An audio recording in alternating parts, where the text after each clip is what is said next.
A money order is a secure payment method used when you need to send funds without using a personal check or cash. Unlike a personal check, a money order is prepaid.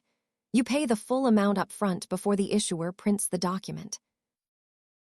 Because they have a maximum limit, money orders are intended for smaller transactions rather than large purchases like a home or car. People use them because they offer a guaranteed form of payment that does not reveal your personal bank account details to the recipient.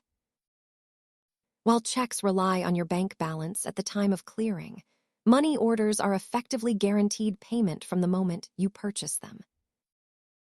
You will pay a small processing fee for every money order. These fees vary by location, with banks often charging more than retail stores. Always keep your receipt in a safe place until you confirm the recipient has successfully cashed the money order. Money orders remain a reliable, low-tech way to handle payments.